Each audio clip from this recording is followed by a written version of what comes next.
let me show you the original ship's plans that came with the vessel. These were drawn up in 1934. Fred Carpenter and Jim Wilkie, the two men who were going to be buying the ship, they had these plans drawn up at Herschel Island by a fellow named Ole Andresen, who was a friend of an expat from Norway, same as Henry Larson from St. Rock. Ole actually ended up becoming first mate on St. Rock, but he drew up these plans to the same specs along the same lines as what St. Rock was designed on. So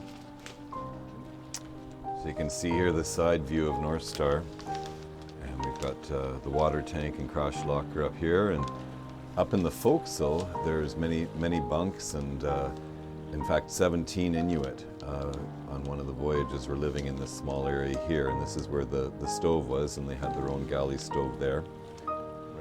So right now we're sitting in this area here, which is the cargo hold of the ship. Now it's the main salon, or more properly the main saloon, and in this area here is where they kept all the fur. So right from the deck right up to the deck head, and the children would all sleep on top of these big bales of fur.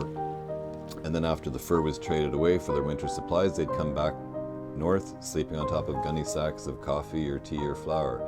But this whole room would just be chock-a-block full of fur, and in fact when we bought the ship there was still even bits of fur crammed in to different areas as we were painting her out. Now back aft, further abaft, there's where Fred and his wife slept, and one of their children, one or two of their children, and then there was this big Atlas make and break hand crank gasoline engine. It was actually the last one ever built by the Atlas Motor Company, and it was because that was the only motor that Fred Carpenter knew, and it's the only one he trusted, so he insisted that it be part of the ship. But it took up quite a bit here, and you can see a big flywheel on the front of it. You have to put a big handle on there just to crank it. They must have had arms as big as my chest in order to be able to turn this thing over. You can see that the bottom of the ship here, the keel, it's very flat, so we don't have a keel that comes down, and that's just because the ship had to be hauled up onto the ice and to get into these very shallow ports, and so she was just kept very flat. In fact, she only drew 3.5 feet. She now draws 6.5 feet since coming out of the Arctic.